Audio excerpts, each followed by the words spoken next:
Hello everyone, this week we're in Parashat Yitro. This is the peak of this period of Shovavim, the book of Exodus and the whole 5 books of Moses. Why is it the peak? Because this is the story of Mount Sinai Revelation. What is Mount Sinai Revelation? The story that we are telling in the book of Exodus is the story of every person.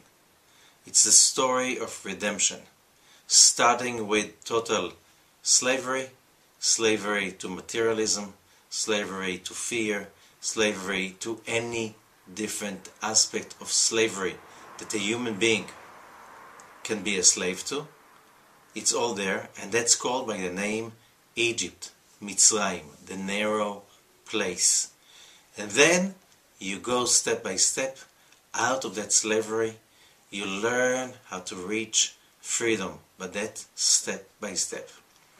As I said, you can go through it within a year, within the 6 weeks of the period of the 6 first weeks reading the book of Exodus, every year in this time of the year.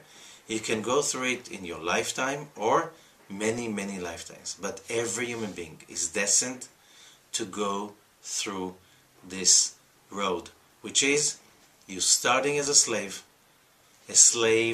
to narrow-mindedness, a slave to fears, a slave to greed, to all kinds of passions that you can overcome. You're a slave. We are slaves unless we rebel and we fight against our slavery. Mount Sinai Revelation is the 5th Parashat, the 5th week, and here we already achieve revelation.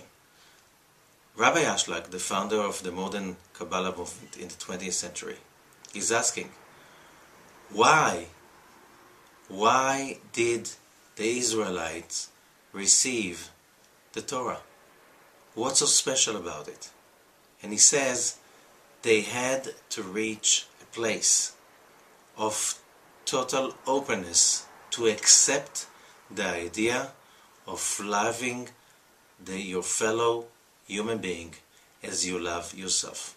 Without that concept, that revelation could not take place, because the love of another person is one's revelation or redemption. When we are capable of loving people unconditionally, basically this is a sign that we have redeemed ourselves, set ourselves free from the bondage of fear from rejection, fear from pain, fear from loss, and so on and so on. When a person is obsessed by fear, he is not capable of loving. The human heart is incapable of holding both fear and pain on one hand and love and happiness on the other hand. It's either or. Now, when you focus on love and happiness, that's what's going to settle in your heart. That's what you're becoming. When you settle on the fear and the pain, and greed, then there's no place for love. There's a whole nation, that's what this story is about, is reaching on the 3rd month after leaving Egypt, on the 50th day, reaching that holy stage of total unity and loving. As it says in the Zohar, Vayichan Sham Israel, on chapter 19, verse 2, and Israel camped in single. In Hebrew, Vayichan is single, Vayachanu is plural. As a single one person, in one voice, one heart, one mind, they camped next to the Mount of Sinai. That is what awakened the revelation. This is the secret of redemption for each one of us. To learn that love your fellow man is the source of all personal or group redemption. Why, asking Rabbi Chaim ben Attar, one of the greatest commentators of the 17th century, why is it that such a great Parashat, such a great story, the story of Mount Sinai Revelation, is being named after Jethro, Yitro, because he is the father-in-law of Moses. We can't believe that Moses was giving some, bribe of honor to other people. And Rabbi Chaim Ben is asking, so if you want to give honor to Yitro, your father-in-law, give him another parasha. Why the parasha? So the secret of how can people become so loving, so caring to each other, because this is against our birth nature, the way we're born. We're selfish. Human beings are selfish creatures. That's what they do. That's what they know how to do. And the answer is, when Jethro comes to visit Moses on Mount Sinai, he sees how the whole nation is standing on him the whole day to ask him questions. So he's asking Jethro, he's asking Moses, what are you doing? You're going to wilt, you and the whole nation, because you won't be able to keep on doing that. Moshe is saying, I have to give them answers. He says, no, you don't do that this way. You have to create a social structure.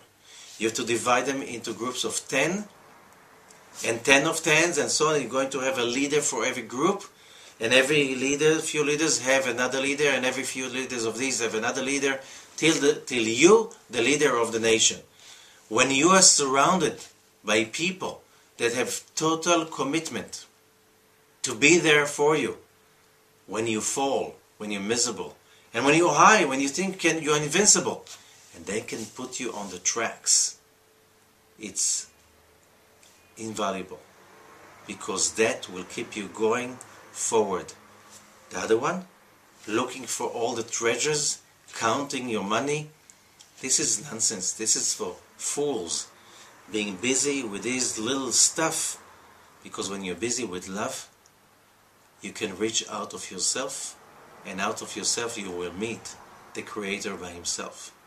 When you create that device that connects you to the Creator, when you connect that opportunity, then you will be molded, pushed, supported to become a loving person. And then we can reach revelation. And that's why it says in the Torah that the writing was engraved on the tablets. That's how the translations say. However, it says charut al haluchot. The mind will see charut, which means engraved. But then the sage says, read it again. It says charut with a tet and not a taf as the last letter of the word. And when it is a taf, it is freedom, charut. When it's with a tet, it's charut, engraved. But usually most people read what they want to read. When you read what it says over there, you read one thing. Freedom on the tablets.